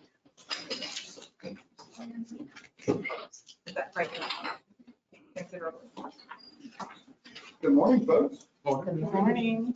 Well, it's a tough act to follow. Pickleball is a lot more fun than anything I have to talk about. Mine's a little bit depressing, but also pretty important. Radios for us are about life safety. Sometimes that is the only tool that you have to get you in touch with people that can save you from a very bad outcome. It's been a lifesaver for me in the field and our people. And our radios are falling apart and they're failing. And so that makes them not dependable for the life safety issue. There's also a tremendous use for them in contacting our medical command center in Morgantown. For our folks, it's not so much, we don't use medical command to ask what to do, but we do have to mother may I and get permission for certain high acuity treatments. And we need to be able to contact those people like right now and get that blessing. So a failing radio is just no good. So it's the protection of our people, life safety, and certainly being able to provide a good service to the community, render the care we need to. We started in, I believe it was October. We had a quote to do the replacement of the portables, 26 portables and 10 mobiles at $157,000. Without the pricing increases took that to $171,788. That was, I think, in December, and then right after that, they increased again. Same equipment, new price is $185,806 after the first of the year. Since then, looking forward, we realized that we're going to have to deal with radios in the ambulances the commission is currently purchasing. The radios that are in those units already fall into one or two categories. Either they are the old obsolete radios that it's difficult to get repair for and get parts for, or they are the newer radios, but every ambulance that has those that I'm aware of, the departments have obtained those on federal grants, and so they are not allowed to sell them, as part of the package. So they have to retain those and we'll have to provide our own. So to add, in addition to our current mobile radios and portable radios, just replacing what we have, but having enough for the ambulances, you have to have 2 mobile radios in each ambulance. You need one up front to communicate with dispatch, and then you need one in the patient compartment so that you can contact medical command and hospital about patient care specific things. But none of us are limber enough to kind of crawl through that little window and grab the other one. So the new total now is $322,900. And yeah, is there anything? I wanted to bring, Amanda, I forgot to bring you an example, because a lot of the radios that we have right now, they're in such ill repair that the antennas that look like a dog's been chewing on them for a couple hours. There's just a little stick of metal and all the plastic coating is just a little tip. And they've created themselves some new features now, the radios. You turn them on and they have audio indicators. So when we turn it on, it'll say, beep and say Jefferson Fire, which is fantastic. So you know what channel you're on when you can't see. And now they will just randomly do that while they're on, like every 2 minutes as a reminder, which is okay, but difficult when you need to use it and talk to someone. So and the knobs don't even, and the cases and the way the mic's attached is not. It's just all bad. We either need this or duct tape. I have a question for you. If you were to purchase radios today, what's the lead time getting? 6 to 8 months. 6 to 8. Yeah. So the 6 to 8 month lead time, and then add on to that, they don't arrive programmed. Our ECC needs to program, and the turnaround on that has been anywhere from a month to a year or better. And I just want to say that federal funding typically requires that we follow our procurement process, which would normally require an RFP for this hefty of a price. However, because it's technology related, our procurement process does allow us to seek a sole source for that, so we would not need an RFP for this. But I just want to make sure that we're keeping that in mind as we're approving projects that federal funding typically requires. We have to, so we would have to buy these through the ECC like we did the last one, because Motorola, it is a sole source, single source, whatever you call that. Yes, But I believe it's a state contract. Right. Already that we, so it's already in the state. yeah. Yes, I have a question. So in the request, or at least the update from November, we have 26 portables and 10 mobile units, and one here we're quoting 39. What's, Each ambulance also needs 2 portables. okay, and that wasn't accounted for in the original request, okay. Yeah, I think when we redid and added the ambulances, you see we went from 26 portables to 39, so that's 13 more, and you say, well, for 10 ambulances, that's not enough. We also went back and then subtracted off some that were assigned so that we could, I don't want to make this too detailed or complicated, but No, I'm right just now, the way it wondering the is, discrepancy in the two we numbers. assign the radios to the shift, whoever's working that shift. So it might be the paramedic and the EMT at Station 9 today. They have those radios, and the ambulances will also have 2 radios in them, but those are not ours, and they don't identify to those people that might be on any piece of equipment today. And, we can't take them out, and then the volunteers use that ambulance and have no radios. So we were able to, I guess what I'm saying is that even though we added on what we needed for the ambulance, then we were able to go back and subtract some, that since we'll have them in the ambulance, we won't need so many. Right. There. Clear as mud? Yeah. Well, definitely sounds like a priority. Move on just because they're critical and the lead time, and then can further. We've been doing our best to, keep them. I know, yeah. Okay, anything else? Thank All right, thank you all. Next, we have ARPA 16, which is African American Home Council. We have Brenda Gaskins here. So a little bit of long-standing tradition in our community. And they are here to ask for some funding.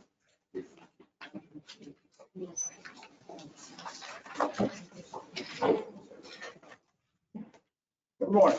I'm George Brothers. I'm not the coordinator. I used to be the coordinator in the past when we first got started. But this year, our new coordinator is Brenda Gaskins.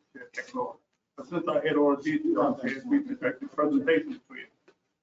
We're asking for $12,000, mostly because we suspect that COVID has had up on that organization, especially the festival. The festival is not self-sustaining financially. 90% of our money comes from sponsors, and 10% only comes from vendors. And our budget usually run around $20,000 a year. Our sponsor is most of the state, it's grants from the state, it's grants from maybe the local vendors and also other sources. This is all sponsors' money. And our vendor money is also just come from money where we rent space. And that space is usually very cheap. And that money usually come out about 10%. Now this year, the sponsors' money has decreased a whole lot. Usually by this time, we have 90% of our sponsor money confirmed. But as of today, we have less than 50% of that money. The amount had just decreased. Our vendors' money, that money comes from when we sell space to people who want to sell food or different types of things. However, we ran into some problems this year. The biggest problem is when we talk to vendors, they don't want to come. Because if they come, well, let me back up first. We only charge minimum for the space, no more than $100, because we want vendors to come in. And they feel that they come in here from Virginia or Maryland or Martinsburg or somewhere else in the state, it's going to cost some money. They also bring in laborers, and plus if it costs of food, they have to raise the food. One vendor actually told me he have a hard time coming up here and selling hot dogs for $5 for hot dog $6 for a hamburger. He said it's not fair. Now, we did make a policy in this festival years ago that when the vendors come here, they could not charge exorbitant prices. They had to keep a certain price. That's what, because the public, they don't want to pay it. We're not DC. So they honor that and they keep the price below what we is putting in. They felt that they could not come up here and make a profit on that. So therefore, we got very few vendors that can really make it this year. And I was surprised when one vendor told us that in order to sell a fish sandwich up here, he had to sell us at least almost $10 a fish sandwich. When in the past, Mr. Fish used to sell it for more than $6. So therefore, that is affecting us strongly. Money from the public, like different businesses, it has really dropped off big time. Some of the businesses just dropped out completely, just closed down. One vendor used to give us on average of $250 a year. This year, we got a check about 2 weeks ago for $25. He said he just wanted more or less let us know that he couldn't afford them more, but he still support the program. So therefore, we're having financial problems. Some of our expenses are definitely going up. For example, we bring in marching bands from DC, Maryland, Virginia, and Pennsylvania. We used to give them about $100. And now they can't even think about coming. I know the ones from DC now say we don't want at least $750 just to come from DC here. Part of the problem is the gas cost, and also the food cost when they want to get there.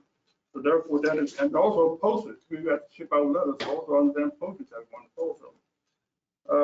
I guess some of the benefit is that when we put this program on, it's for the public.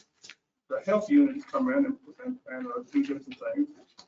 Dr. Reedy and the COVID group also will be here. There'll be blood pressures coming on and other type of activities, and also the educational activities. The youth have a block party, and at the block party, they also pass out, we call it school bags to the kids.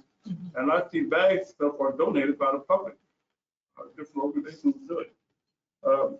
This year, the budget is going to be roughly close to $25,000 in order to get everything completed.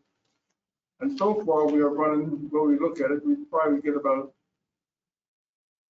$13,000 or $14,000 income, which is a big drop from the past. In the past, we could look forward to close to 20,000 or 21,000. But we also have some other problems like our amplifier, what you call the PA system. We have a PA system that is 20 years old, and now it's on the blink. So that we have to wind up buying the PA system and some other supplies. We always give out plaques. We used to judge the different contestants in the parade, but then we decided that we would do away with that and give everybody a plaque so everybody would feel welcome. And they rather do that instead of having the judge first, second, third place. And we found even the plaques jumped up quite a bit. We thought it may jump up maybe 5%, but we understand it jumped up as much as 25%. So our costs have definitely increased.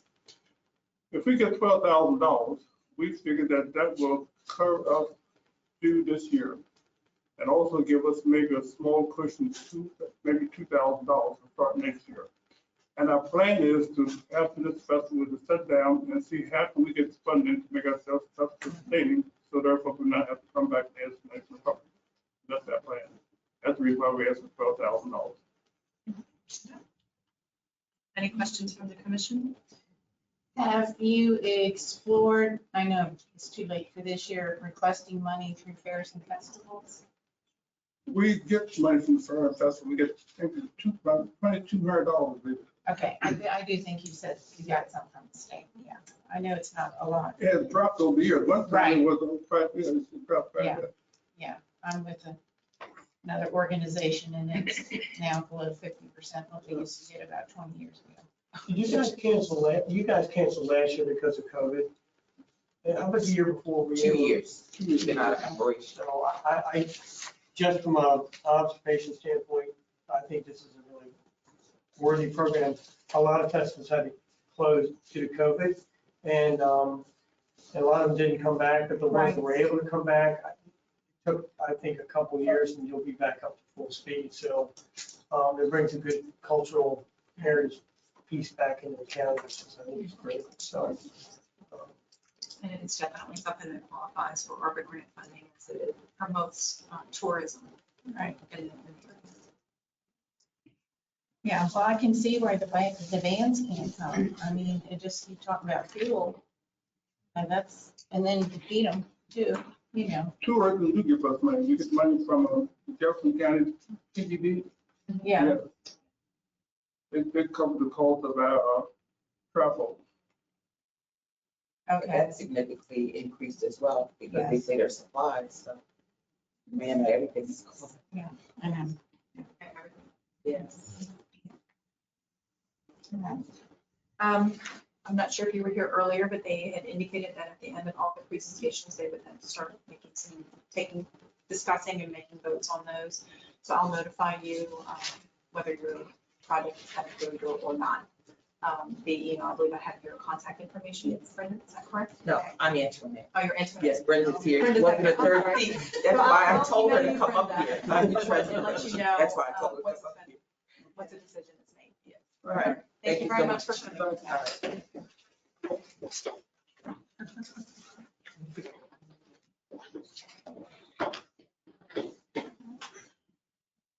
right. The last project that we have is ARPA 40. We have Michelle Suda, Director of CASA. Is she online?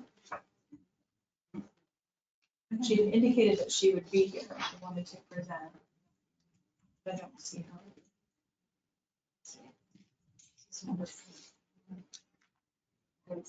Okay.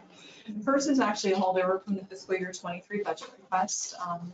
She had requested $10,000 for volunteer outreach, training, and support for vulnerable children. It was deferred from fiscal year 23's budget. So nothing was approved in the budget at all. We deferred it to ARPA funding because it is something that would qualify for federal funding. Her request is $10,000. That is the end of the presentations. At this point, I believe that we will just go down, through the list to discuss and make a decision on whether to approve or deny any of the requests that we have today. And then at the end, we'll set the meeting date for the next ARPA meeting and we'll select which applications we would like to hear at the next meeting. Can I request we take a 2-minute recess? Yes, Okay. sure. All right. I want to cover them all. That's the problem. Yeah. Oh, very worthy. Yeah.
Okay, I've got so many papers. Yeah, it shows us how much is left at the bottom Okay, that we have.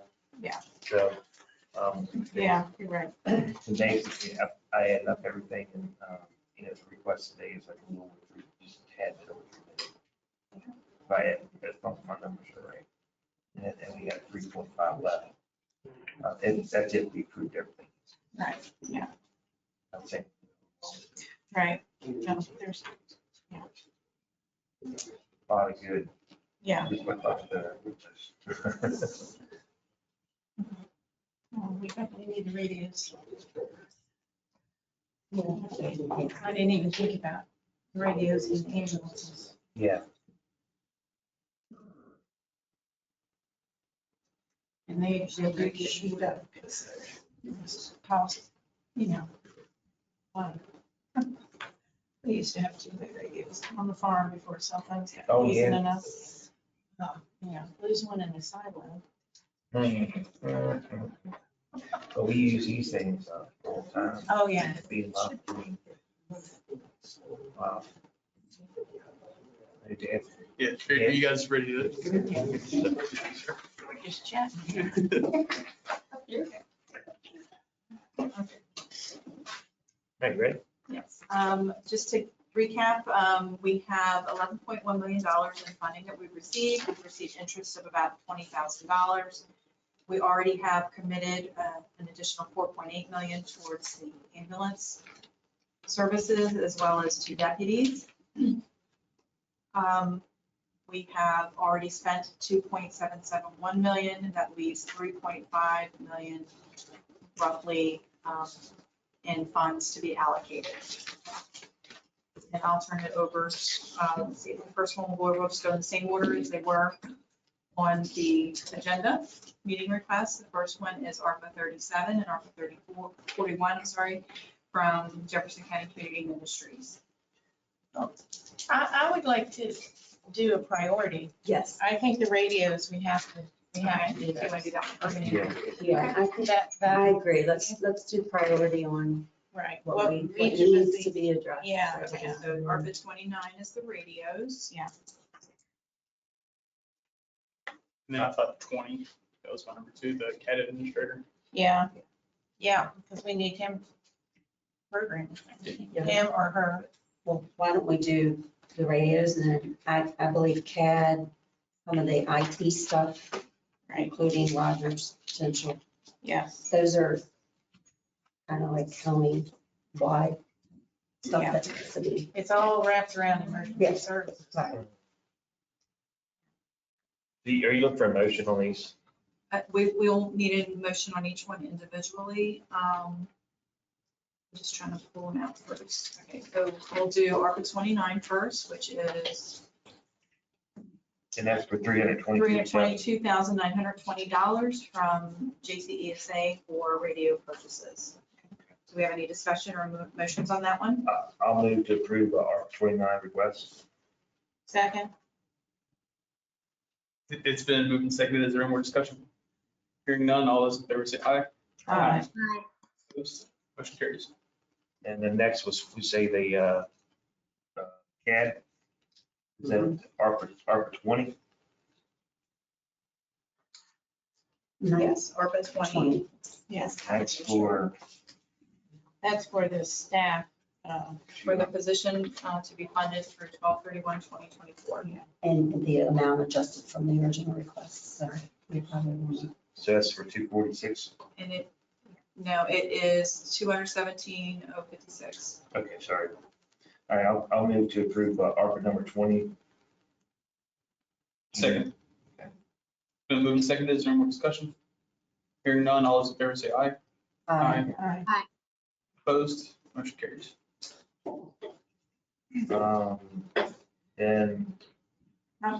Next is ARPA 10, which is Meeting room. the meeting room. There, he actually presented 2. I didn't print out ARPA 7, but ARPA 10 is 66,000 for the meeting room equipment, and then ARPA 7 was for the email system upgrades, which is 50,000.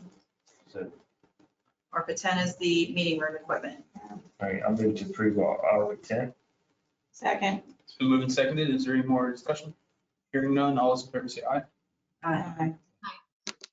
Motion carries. Email, ARPA 7 is the email system for 50,000. I'll move to approve ARPA number 7. Second. It's been moved and seconded. Is there any more discussion? Hearing none, all those in favor say aye. Aye. Opposed? Motion carries. Okay, and then we have ARPA 27, which is Roger Goodwin's request for $15,000 for permitting software. I'll move to approve ARPA number 7. Or is that right? 27. 27, sorry. Jumping around here too much. ARPA number 27, sorry. For 15,000. Second. It's been moved and seconded. Is there more discussion? Hearing none, all those in favor say aye. Aye. Opposed? Motion carries. Now, we skipped over 24. Yeah. I wanted to- Of the towers. Yeah. ARPA 24, which is broadband, 912,000. 912. 912,805, I believe it was, but then he decreased it down to 600,000. Yes, that's right. Yeah, two 180 towers and two smaller ones. That's ARPA 24. Yes. Are we gonna, one thing I do have a question about that, are we going to overlap with any of this stuff with broadband? And that's my only concern, whether we're not wasting money. So we don't start working on the broadband issue somewhere and the next thing you know, fiber rolls through. No, David Detmer, is that what his name? Detmer. They've mapped Right. and they've identified areas that would be served by towers, be the most economical for the towers where fiber won't That go. won't go to. Right. Yeah, so he's got maps. Oh, yeah. We- Out the wazoo. Yeah, so, and we do, like I said, we realize it will be a one size fits all. We're gonna need a combination of fiber and wireless, the towers, in order to provide the broadest coverage for broadband. And so he's got a map, we talked about this on, I believe it was Tuesday, of where the towers and the range that it would serve and, you know, the biggest areas it would serve and fit. And it sounds- Particularly these two. Sorry. Yeah, I'm sorry. Go ahead. Yeah, I interrupted. It sounds like the providers for fiber are stepping up to the plate now, that there's, where they can put it in, you know, as compared to.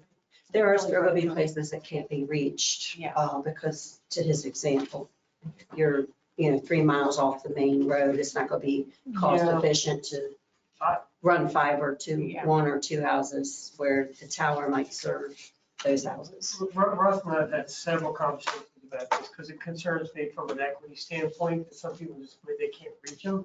It's cost prohibitive, so the towers, to Commissioner Jackson's point, I think is a good interim. And it might be a good interim for the next 5 to 7 years until the demographics change and more folks start moving in and then the cable, and then they go, well, it's worth running my fiber out to those locations. I also think too, and that's one of the reasons I asked Russell about the heavier tower, because we could be in essence a landlord to 10 co-locators in a tower. In Montgomery County, I was getting $3,500 a month per co-locator on tower. Sometimes I had 10 tenants on there. So it's a potential revenue generator as well. Those towers typically 20, we do 20 leases. Yeah. Now we're. Frederick and Hagerstown all had cell tower, they Yeah. cell towers. in the- And if you look at the request, Mr. Stalker, he's got, I think, 1, 2, 3, 4 towers and then 6 water tanks identified, Yeah. which made up the original 912, and now he's talking about 4 towers. Okay, I just want to make sure. Yeah. Okay. I just want to double check that. Yeah, well, and it's, the whole process, we've evolved what we're trying to do on broadband. I mean, Sure. the grants were just coming in and have different requirements and all that stuff, so, Okay, yeah, I think we're good. fair enough then. I'm going to move to approve ARPA number 24 and for the total of, was it 600,000. 600,000? Second. It's been moved and seconded. Is there any discussion?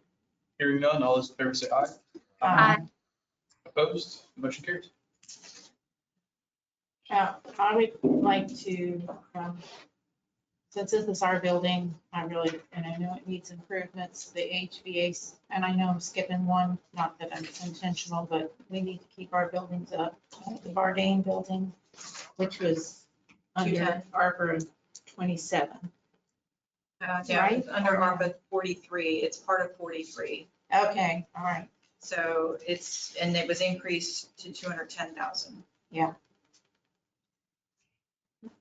Well, and did John suggest, and maybe we can't do that right now, a 10% contingency because of. That includes- Yeah, I that, included that. we just bumped that to 10. That's only a 5%. Yeah, I think we need to go, I think you need 220. 10%. I think you need 220. Okay, and that's ARPA 43? Okay. Is that right? It's part of it. I think I'll, let's call it 43A, and I'll create a new project number for it, because he had 3 of them grouped together. I'll move to approve project 43A, which is the HVAC for the Bardane building for the amount of $220,000. It's been moved and seconded. Is there more discussion? Hearing none, all those in favor say aye. Aye. Opposed? Motion carries. Um, But I was gonna ask, do we know what the total is yet?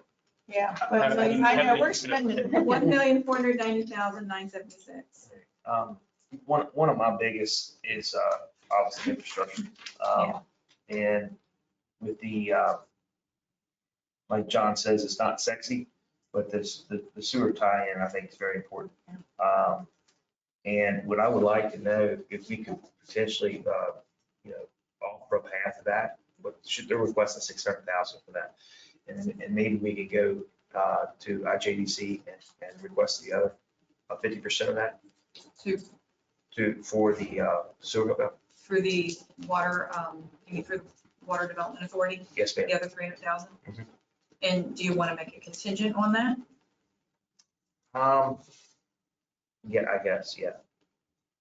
This is The grant? Commissioner Ath. I just want to second what Commissioner Salford said. I think out of the Parks and Rec requests, the sewer tie-in is probably the most important one. I know I hear from a lot of people, they say how fast the county is growing, and that we need infrastructure, we need things to do. And I think that without the sewer tie-in, we can't really make that next step into growing Parks and Rec. Yeah, I would like to see if we could, how many months did they say would take to hear back? Probably 5, 5? maybe 6 to 9, I'm thinking. Okay. I don't want this project not to move forward, but it'd be nice to have some of our state funding as well. We don't have to make a contingent on them applying for it, but Yeah, certainly yeah, we're not giving them all of it. They're going to need to apply for something. Right. yeah, I won't make a contingent upon them receiving it. I would like to move a motion for ARPA number 11 to provide up to $300,000, to provide $300,000 for the sewer tie-in and suggest that our Parks and Rec apply for the other 50% through HB 4566, House Bill 4566. Is there a second? Second. It's been moved and seconded. Is there more discussion? Hearing none, all those in favor say aye. Aye. Opposed? Motion carries. One I have, and I know she wasn't here to present, ARPA for CASA. That's an organization I think fills a desperate need, and their cases have increased, I think exponentially with COVID. I'd really like, to help them with their funding. I agree. It's such a small amount too. So. Right. So I move that we approve the ARPA 40 request at $10,000. Second. Moved and seconded. Is there more discussion? Hearing none, all those in favor say aye. Aye. Opposed? Motion carries. Go ahead. I was going to bring up the Jefferson County Community Ministries fiscal year 23 holdover. Yeah, I'd like to revisit that one this time. 41. Yeah. Right. And that's ARPA 41. It was 80,000. Yeah, and I'll go ahead and move to approve the ARPA 41 for the amount of 80,000. That's for the community ministries. Now, remind me what all that was. This was their fiscal year 23 budget request that we deferred to Okay, ARPA. and it was that amount. It was 18,000, yes. Okay. All right. All right, I'll second your motion. So moved and seconded. Is there any more discussion? Hearing none, all those in favor say aye. Aye. Opposed? Motion carries. So where are we on our balance? We've spent 1,880,976. Almost 2 million. Almost.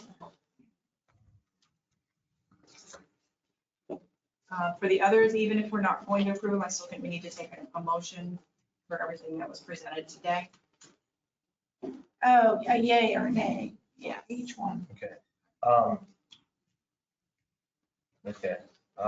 But I would like to add 16 in there. It was a pretty small amount, 12,000 relatively. Okay. Yeah, yes, I. All right, I'm going through them now to figure out which ones were, because we're bouncing around here. Right. 16 is the African American Right. Cultural Festival for 12,000. I'll move to approve ARPA number 16. Second, is there more discussion? Hearing none, all those in favor say aye. Aye. Motion carries. Right. So, You want to start at the top? and go the down? permit process. We already approved that one. We did. I Yes, think we it's best to did. start at the top. Right, so we'll- Yeah, 'cause Now we poked holes in it. Yeah, but, yeah. We moved ARPA 37 was the first one, and that was 403,000 from Jefferson County Community Ministries. It was made up of 3 parts. It included 68,000 for salaries and expenses for a year-round shelter program, 85,000 for salaries and expenses for 2 full-time and 1 part-time case management staff, and then 250,000 for the purchase of a permanent shelter facility. That doesn't really hit the top of my list because I'm not sure, the fact that all these are salaries, Mhm. I don't believe that, we don't know if they're sustainable.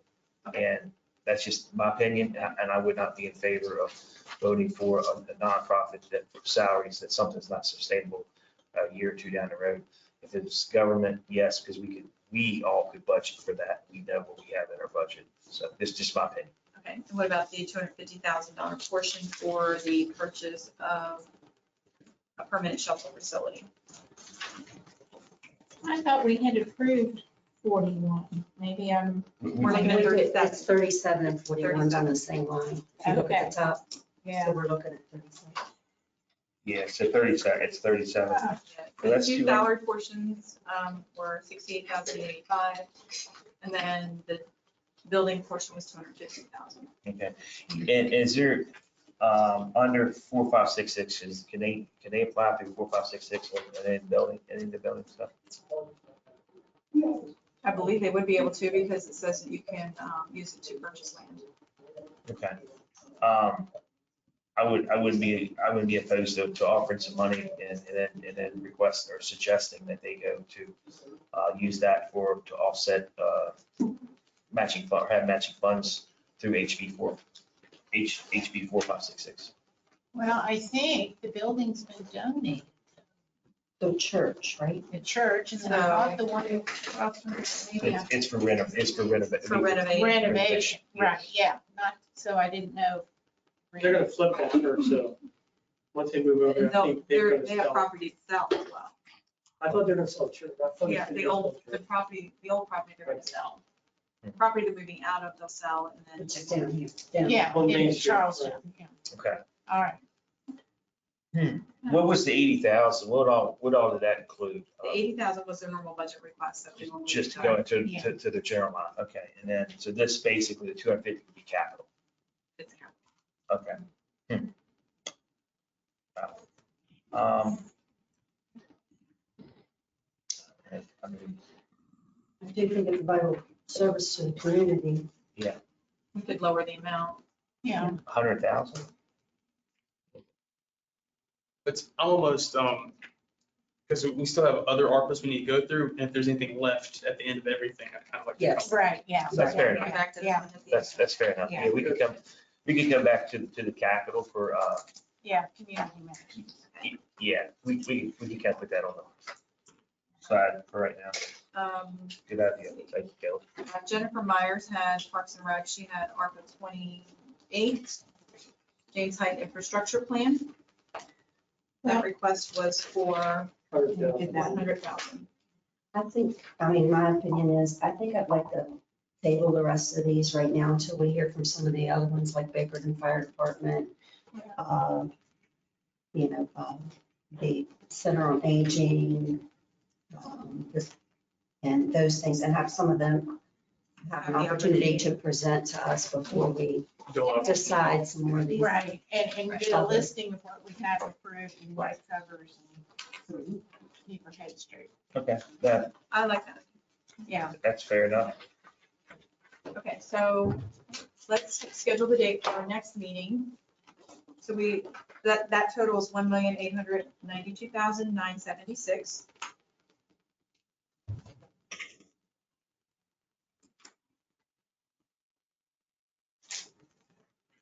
That leaves about 1.6 million in the budget. That is not dedicated. Okay. Let's set the date and then we will select which requests we want to look at next. Okay. Set the date and the request. Yes, we will need to decide which request. So 2 weeks from now would be July the 28th. The following week would be, I'm actually out on vacation that week. What about the following week? August 4th is a meeting day. We could do that week, we just wouldn't be able to do it on the 4th, I don't think. How about the 11th? The 11th, Mhm. August 11th.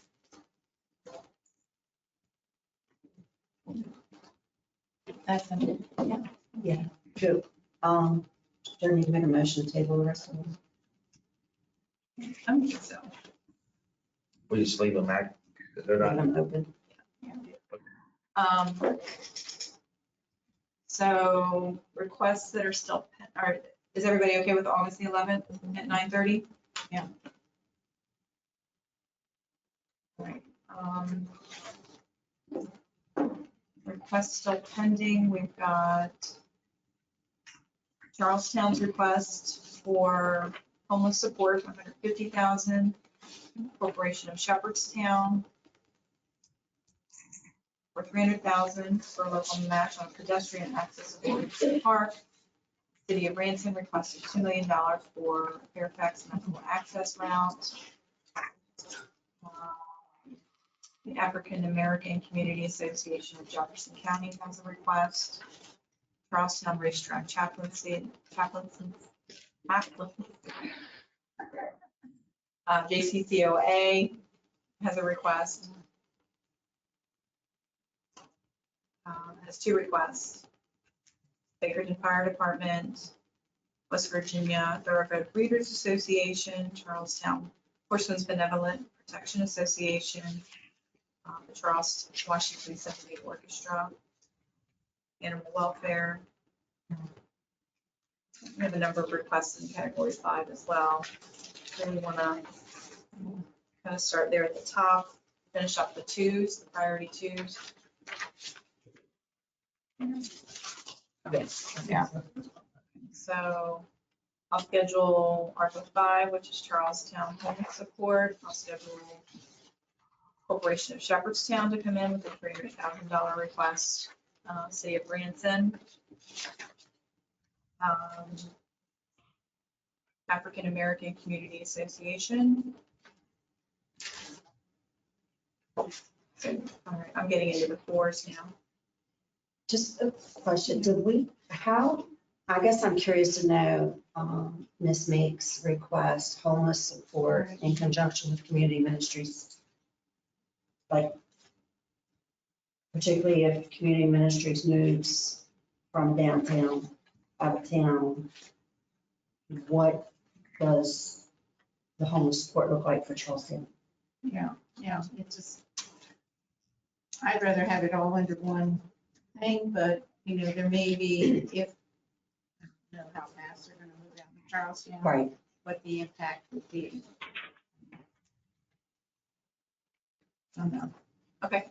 Yeah. She will be able to answer all of Yeah, those we questions. need more details. Yeah. Let's see. Charlestown chaplaincy, did you want to schedule them as well? You want me to just kind of schedule people straight down the list here? Okay, I think we might as well. I mean, they're just always, I don't know about doable. There might be so many of them though. I'll pick like 15 of them. I'll just go straight down the list with the next 15. Does that work? Yeah, I think it's, Well, and you know, Bakerton, I don't know, you need to address, hear from them or not. I mean, since we've got a lot of moving things going on.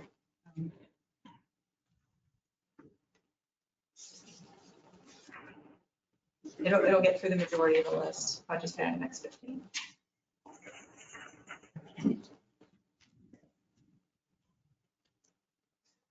All right.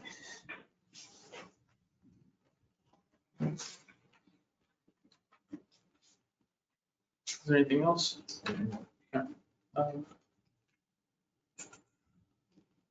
If there's no objection, we're adjourned. Oh, wait. We just have a couple things for you to Yeah. sign. Oh, okay, yes. Yeah, but that's not part of the general business. Yes. I gotta find that page.